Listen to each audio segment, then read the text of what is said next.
The phone call came at 3:17 p.m. on November 9, 2021, 2 days before Marcus Lamb would take his final breath. Gasping through labored breaths, the dying founder of Daystar television network dictated his last command to family confidant Denise Boggs: "Jonathan must lead." This deathbed decree, secretly recorded and now leaked into the public domain, ignites a nuclear family feud that rips open decades of hidden tensions, exposing alleged abuse cover-ups, shattered succession plans, and a billion-dollar global ministry hanging precariously in the balance.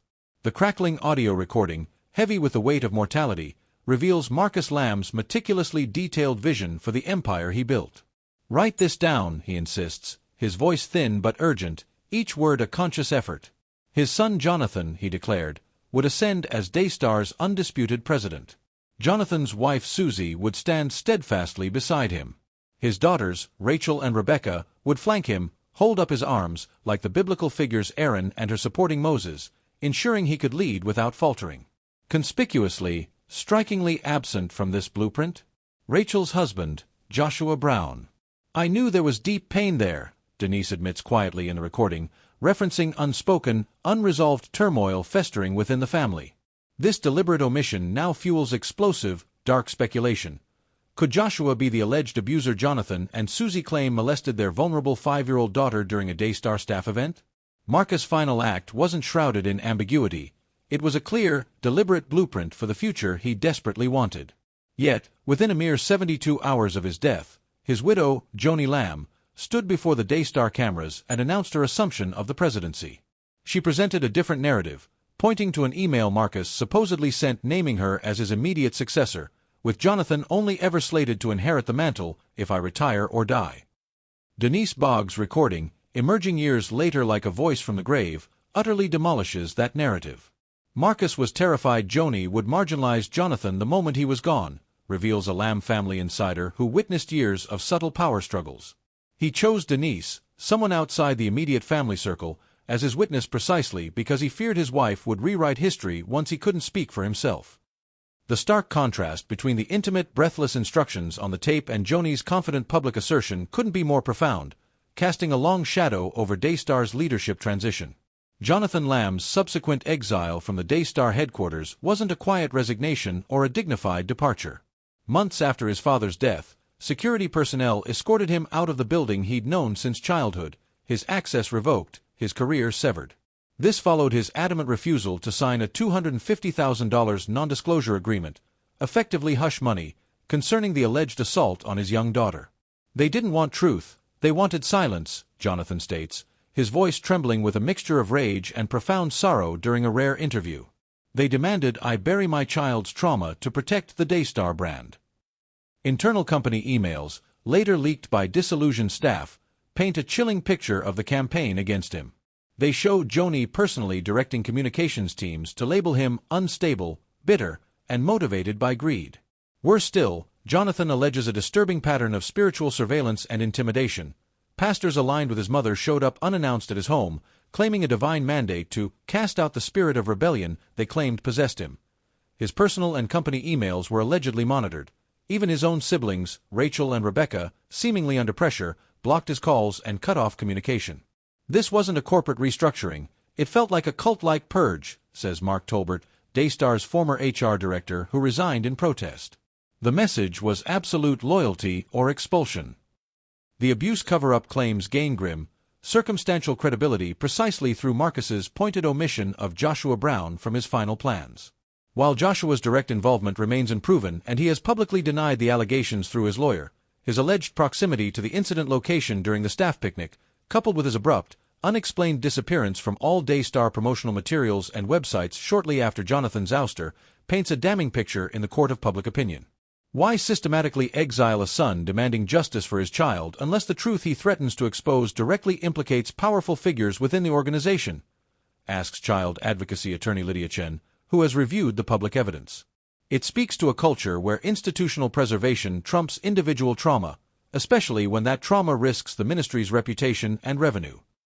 The family fracture widened into a seemingly unbridgeable chasm when Joni Lamb announced her remarriage to Dr. Doug Weiss, a prominent marriage counselor, a mere 18 months after Marcus's passing. Jonathan publicly condemned the union, citing Weiss's own controversial divorce after more than 30 years of marriage, a glaring hypocrisy stain on the biblical values platform Daystar relentlessly promoted. But Weiss's influence extends far beyond his role as Joni's new husband. He co-officiated Marcus's high-profile funeral, a move many insiders saw as inappropriate overreach. He now functions as Joni's primary personal counselor, and he increasingly shapes Daystar's on-air programming and messaging on relationships and family.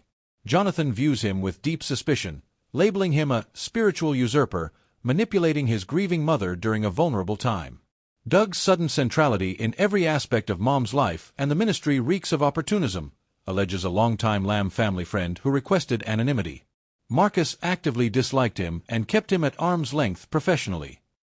Financial records obtained by investigators add fuel to the fire.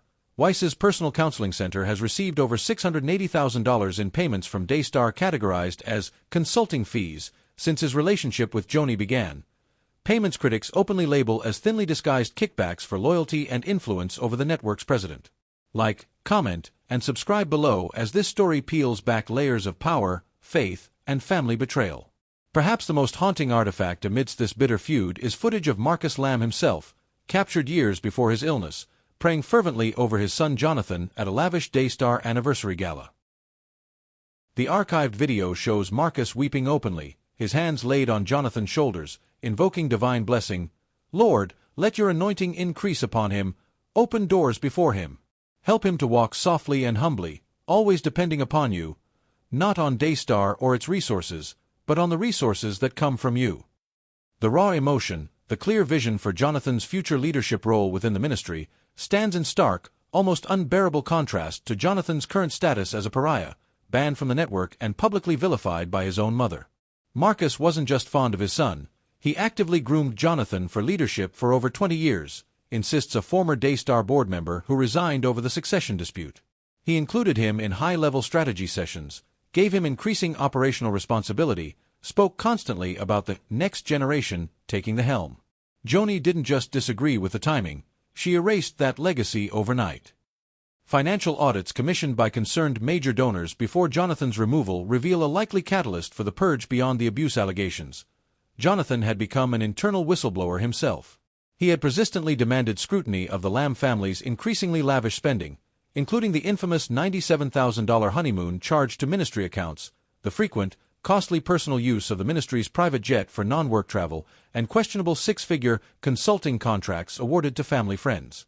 His insistence on financial transparency and accountability threatened the Lamb family's unchecked control over the $129 million in annual donations flowing into Daystar, a river of money that funded not just global broadcasts but also a lifestyle of extraordinary privilege.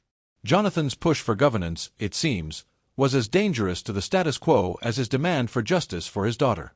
The Daystar scandal, with its toxic blend of familial betrayal, alleged abuse cover-ups, financial opacity, and a brutal battle over a dying man's last wishes, transcends mere sensational family drama.